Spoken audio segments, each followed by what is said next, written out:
Yes. Now we'll discuss about the prostate gland part 2. In part 2, we'll discuss about the lobes of the prostate gland. Anatomically, it has 3 lobes. 2 lateral lobe, 1 medial lobe. But surgical lobes are more important. Surgically, it is divided into 5 lobes. So if you cut a transverse section, you will find, if you cut a transverse section,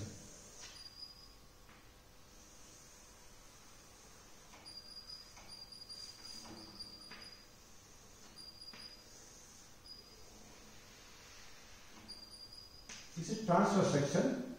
Here is position of urethra.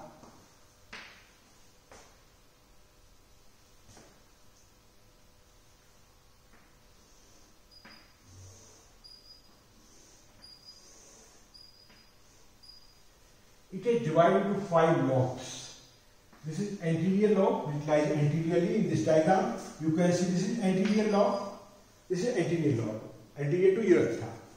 This is posterior lobe. This is median lobe, and this is lateral lobe, right and left lateral. So this is anterior lobe, and here you can see this diagram. If you enlarge this diagram, here you find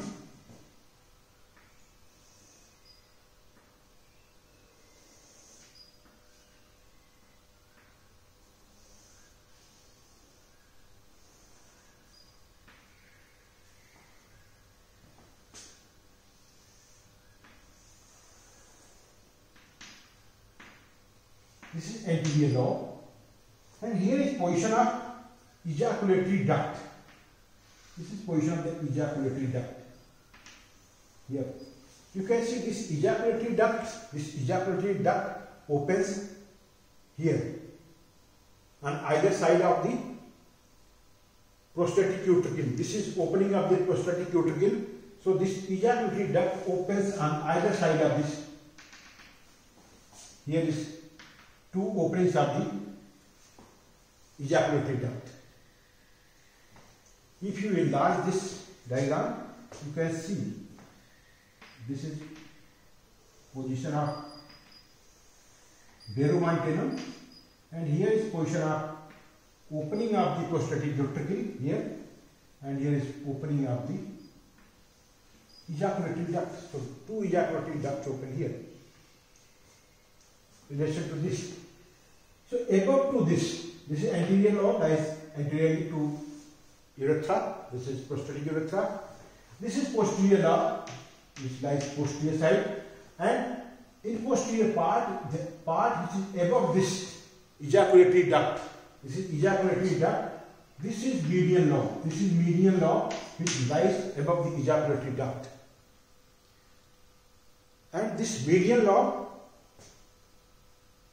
enlarge usually in case of benign hypertrophy of prostate. So this is median lobe. So anterior, posterior, median lobe. If you cut a section at this level, you can see this anterior lobe, median lobe, and posterior lobe. This section passes like this. This is anterior lobe, then urethra, prostatic urethra, then median lobe, then posterior lobe. If you cut section from this level, only anterior and posterior lobe is present in that section. But here in section, anterior, median, and posterior lobe you can see. And on either side, this is coronal section.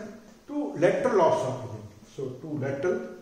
So these are 5 lobes. These are surgically important lobes. And by the development, it can be divided into 2 zones. Inner zone and outer zone. If you see this part, the inner zone,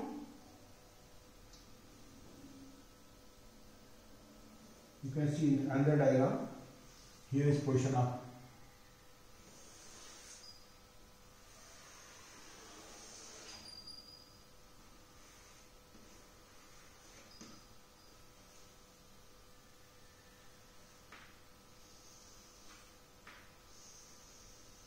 this is inner zone, this is outer zone. Inner zone develops from mesoderm, from mesonephric duct. So as you know, this trigone develops from absorption of the mesonephric duct, which develops from the intermediate mesoderm. So mesonephric duct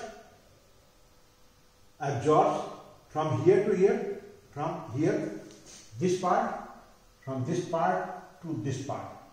So it forms trigone of the bladder and also posterior wall of the prostatic urethra above this ejaculatory duct. So above to this ejaculatory duct, this portion, posterior wall, is formed by absorption of mesonephric duct. If you make a diagram here, so this portion is formed by absorption of the mesonephric duct. So this portion is formed by,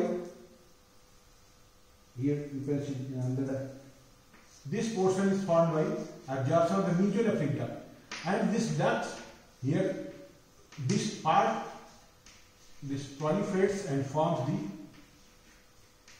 glands. So these glands are formed here. So inner zone glandular structure develops from this, which develops from the absorption of the mesonephric duct. And this outer zone, the rest part of this, except this area, rest part of this form this outer zone. So this outer zone is formed by rest part of the prostatic urethra and it is endodermal, and this inner zone is mesodermal. So this inner zone very prone to benign hypertrophy of prostate. Here median lobe is formed. It is also related with this. So benign hypertrophy occurs here. And in posterior part, this part enlarged in usually in carcinoma of the prostate. So here carcinoma of prostate is common. And artery. Now arterial supply, it is supplied by inferior vesical artery. It is supplied by inferior vesical artery. It is supplied by middle rectal artery. It is supplied by pudendal artery, internal pudendal artery. Inferior vesical, middle rectal and internal pudendal. Venous drainage by same veins ultimately drains into internal iliac vein. And one very important thing is venous plexus, prostatic venous plexus. Around the posterior gland, a venous plexus is formed. Here, if you see the peripheral part of the posterior gland, here this peripheral part of this connective tissue, it forms the true capsule. This is covering our true capsule of this peripheral condensed part form the true capsule. And outside to this, there is false capsule. This is false capsule, which is formed by pelvic fascia. So this is false capsule, which is formed by pelvic fascia. So this is false capsule, this is true capsule. In between these true and false capsule, there is a plexus of vein, that is prostatic venous plexus. This is prostatic venous plexus. This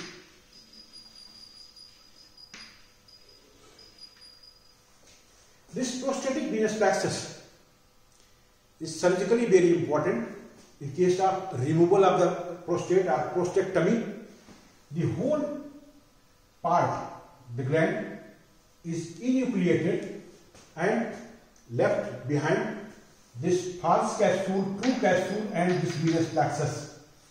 So three structures, false capsule, true capsule and venous plexus left behind, and remaining part is enucleated or removed. during prostatectomy. Otherwise, there may be serious hemorrhage or serious bleeding. If you remove this true capsule and left these false capsule, then there is severe bleeding due to this venous plexus. And another important thing, this venous plexus is drains into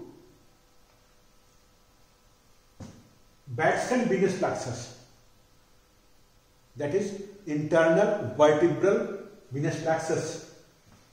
Around the vertebra and in the inner substance of the vertebra there is a venous plexus, then known as Batson venous plexus.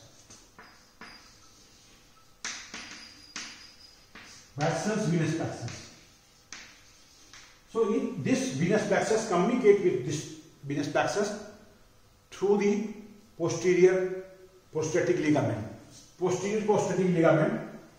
There is and also anterior prostatic ligament here is which is attached to the base to prostate. Here is anterior puboprostatic ligament. This is two lateral puboprostatic ligament, and here these are two medial, right and left medial puboprostatic ligament. On anterior side, same there is posterior side, one ligament is present due to condensation of the fascia. So this venous plexus travels along the posterior ligament and reaches up to Batson venous plexus, which is around the vertebra. And within the substance of the vertebra, infection from this prostate may reach to Batson venous plexus, and through Batson venous plexus, it may infect the vertebra. Carcinoma of the prostate may easily reach to vertebra, and from vertebra it may vertically extend and reach into the cranial cavity also. We will discuss in another lecture about the Batson venous plexus. This is very important, venous plexus. So you have seen the arterial supply, venous drainage. Here is also venous drainage. So most of veins accompanying the artery and drains into the internal iliac vein, but some veins, this venous plexus drains through the Batson venous plexus. Now lymphatic drainage, lymphatic from the prostate goes into the internal iliac and external iliac group of the lymph node. Nerve supply, it is supplied by sympathetic nerve. Sympathetic nerve is by L1, L2. Superior hypogastric plexus fibers comes into the prostate and gives supply to the prostate. Due to sympathetic fiber, this prostatic muscles contract and help in the ejaculation, and same times here the internal sphincter, internal urinary sphincter same times closed due to action of the sympathetic fibers, and due to this